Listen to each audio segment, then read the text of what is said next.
Hi, I'm Justin. Also, I hate the way my voice sounds, so if you can do whatever Photoshop does to voices, make me sound awesome. And this is my lovely friend, The beauty in the eyes of the beholder, and it's just about getting into the seat of being the beholder. Hayley. I don't think you have to be particularly perceptive. I just think you have to look up. This podcast is mostly just her telling me stories. If you expose yourself to the possibility that this might be really awkward, there can be something just really cool on the other side of it. She thinks that her life and way of looking at things are Oh, I was kind of waiting on you. I thought you were getting your stuff ready. You're waiting on me? pretty normal. You got to edit out all the misinformation about the Amish. Maybe you can relate. I would like a chance to re-sing the Amish Paradise. If you want lighthearted stories All right, you want to talk about goats? and stream of consciousness, I just woke up and needed some friends, and so I bought them. then you're going to like the Sunny Side Up podcast. Sunny side up, sunny side up, sunny side up, sunny side up.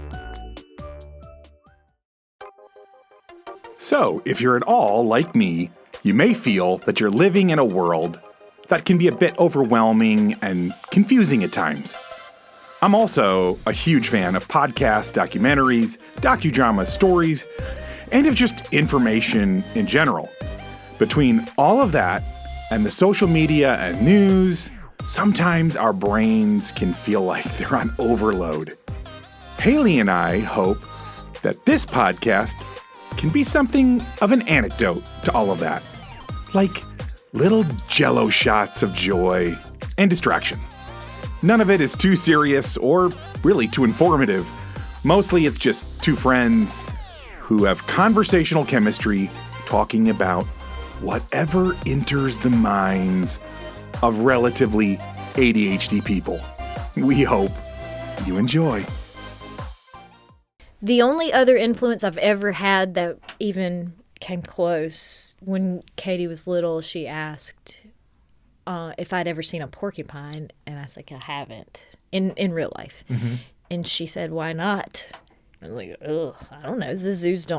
Our local zoos don't have any. And she said, why not? And I was like, I don't know. And she was like, we'll find out. I'll see you this afternoon. And then she hops out of the car and goes to school. And I'm tasked with figuring out why our local zoos don't have porcupines. So I called and asked. And the zookeeper guy was actually like, I don't know. That would be an easy exhibit to kind of work in. It kind of fits with some of the things we currently have. How do you handle a porcupine, though? With very, very thick gloves, I guess? Cool. Yeah, that would probably be a good idea. And I don't know if it matters whether it's an African porcupine or an American porcupine, because are the African porcupines, I know that their quills are in the back end, but is their front end spiny also? I'm not. I would think so, because I've seen the National Geographic video where a young leopard who hasn't quite figured out the ways of the world yet tries to go for one. Wait a minute, maybe it did turn around and bat it with its tail. Oof. I don't remember if their front has any projectiles or. But yeah, I asked the zoo guy, and he's like, good question. And he was like, you know what? I'm going to make it happen. And we now have multiple porcupines at our local zoo. What the heck? I know. What a legacy you're going to leave us with. Oh, but it's like the quiet story in the midst of all this other going, nobody will ever know that we were there. We're the movers and shakers in the shadows. I know. Okay, but I think, again, on your faded bronze statue with pigeon poop on it, that's got to be also on there. She not only brought us the campfire s'mores, Girl Scout cookies. Discontinued because only 3 people ever ate them.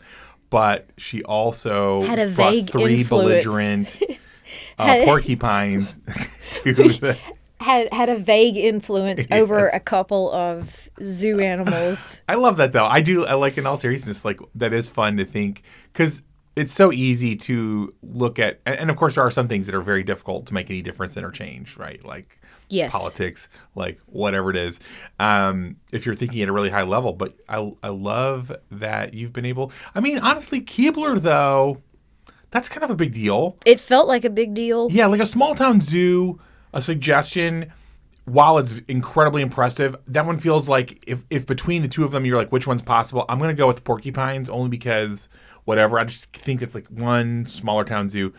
Keebler is an international company that you somehow got them to bend to your will. Oh, yes. Yeah, and come up with an entirely new, which makes me think I need to figure out who's in product development at various companies and be like, hey, I had this idea about, and then submit your pizza recipe idea too. Like, well, and you could build a resume of like, listen, suggestions. Take me seriously. I've gotten porcupines in zoos, and I'm responsible for the discontinued and utter fail of twice discontinued s'more cookies. S'more cookies. And I keep convincing Keebler to bring it back. No, I love it. I would read that resume and be like, hey, she knows what she's talking about. Like, so what's the next like campfire cookie idea from you? Like what's the next thing that's brewing in your mind? I mean, that was the last addiction that I had. I haven't had a compulsion to eat any other cookie since then. So, well, I'm not. We had porcupines and we had. I mean, that you've got range. Oh, yeah, like in general. Yeah. I don't know. Our successes have been on a smaller scale. Not so lately, not so much like inventive or and having let's to not create. forget. By the way, let's not just like totally gloss over the fact that for people who are, struggling with housing, that there may come this like special ID that gets made because you pulled on a connection. Yes, for the few students, and that's still in development. These are legacy things, though. But yeah, that's still in development, and it's going to take so. Like, I just really hope that they can make that happen because it would simplify the process for people who truly are just one speed bump away from. Yeah.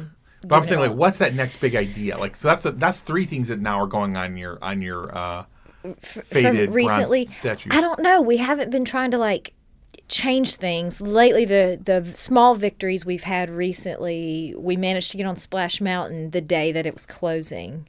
Is this the same one where you discovered large pieces of fecal matter floating? Oh, no, that's the local water park. Okay, not the same. bad. Splash Mountain is at Disney World. Oh, Splash Mountain's at Disney World. Yes, and I've it was never the been like to Disney World, so kind of racist legacy ride that they had, and they decided to close it down and rebrand it as Tiana's Bayou Adventure, which is a decent change, but we're still sentimental about losing all the old Brer Rabbit influence things. So we went and managed to get on the ride a few hours before it closed for good, and got to sit on the front of the ride and everything. It was me and Katie. Everybody else was tired and went back to the room. But when they finally seated us on the ride after the line was like supposed to be 4 hours long, it actually went a lot faster. But that was a very, very victorious feeling. And we didn't contribute anything significant to the world there, but feeling victorious was still important. Yeah, and just to be able to say, hey, I went on one of the very last rides, I mean, at some point it'll be the equivalent of like a black and white picture of like back in my day. Oh yeah. Yeah. That's very true. You know what I mean? Well, the next day they were selling water from the ride on eBay. Oh my God. Little vials. We didn't do that. I took a video as we like went over the plume, and people were standing around cheering. Sometimes it's nice to be part of the mass hysteria. Yeah. Like it's fun. It's healthy. Yeah. We had a victorious moment. Katie went through a breakup recently. Okay. Right before the breakup. Sweetest person ever, Katie. Gosh. Yeah, for sure.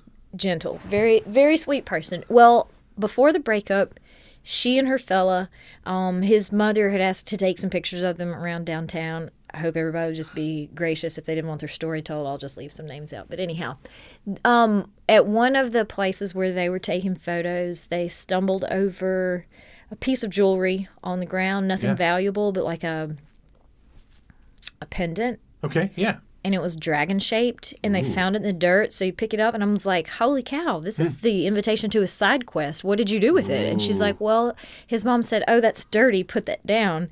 And so he did. And I was like, you found a dragon pendant, and then you dropped it back on the ground? This is not how That's not how the adventure starts, yes. ever. Yeah, Have you watched Jumanji or anything? Thank you. So after they broke up, she tells me the story, and I was like, oh, goodness. And I said, well, this is how you knew that this was not the right type of people for you, because our people would never release.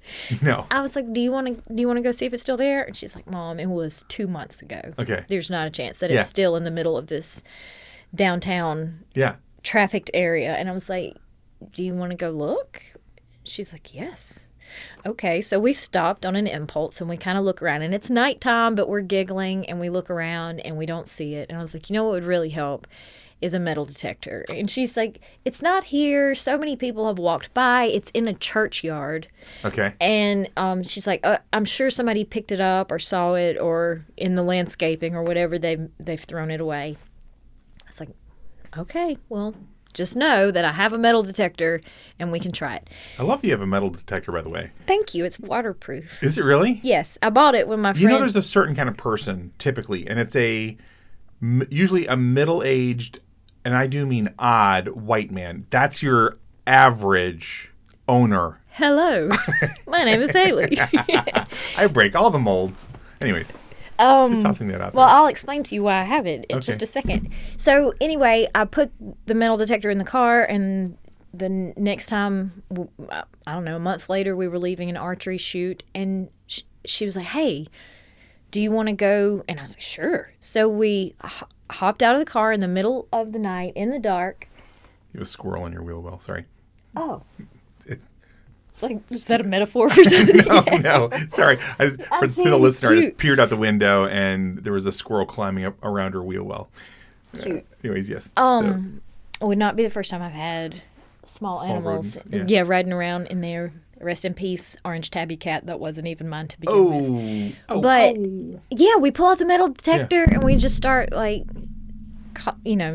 did not expect to find anything. No, a sheriff's car pulls by this downtown church in the middle. It's across the street from a courthouse. Like, it is not remote and it is dark, and we have no business to be metal detecting on the lawn at this time. But if you act like you're supposed to be there, absolutely, one of the greatest things ever. Yes. My brother Zach claims, if I remember right, that he had a suit on and he acted like he knew, or he acted like he was supposed to be there, and he got into I want to say a 20 by 40 room with former President Bush. I think it was Daddy at the time, or whoever it was, and maybe whoever the president was at the time. I cannot remember, but I think an ex-president and maybe a current president walked past the Secret Service guys at the thing just because he was confident and was just had that look. And he knew that's what it was. I'm going to act like I'm supposed to be there. Got into the room. It took them 7 to 8 minutes, and he got to meet,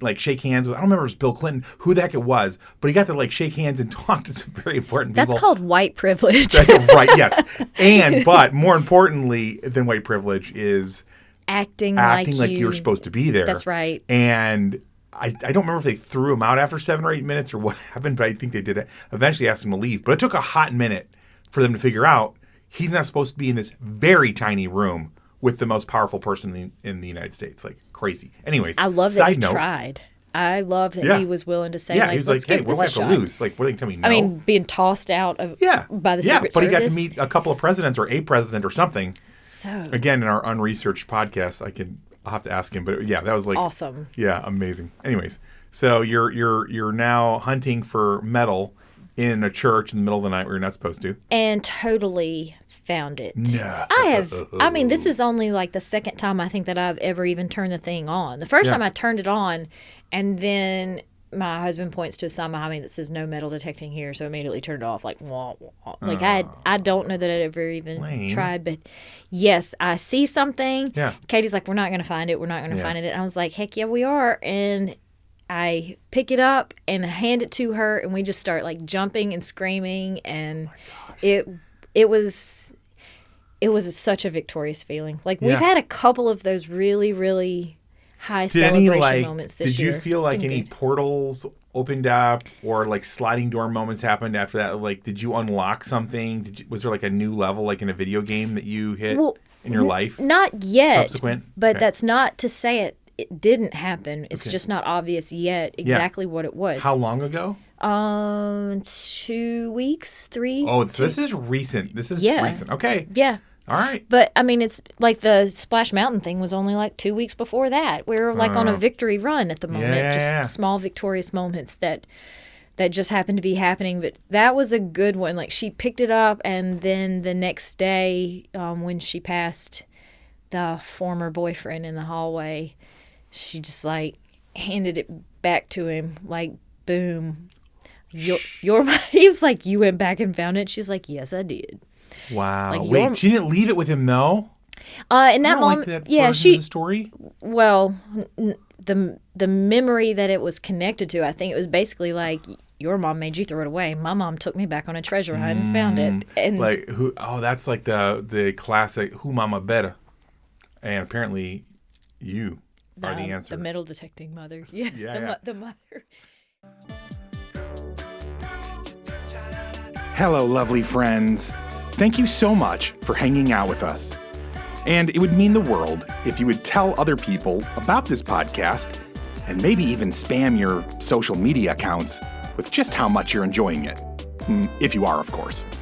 Also, commenting and rating us on whatever platform you're downloading or streaming from is incredibly helpful to a little startup podcast like this one.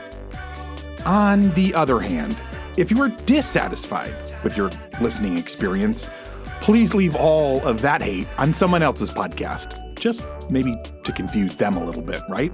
But most of all, we hope you keep looking up and looking for the sunny side of life.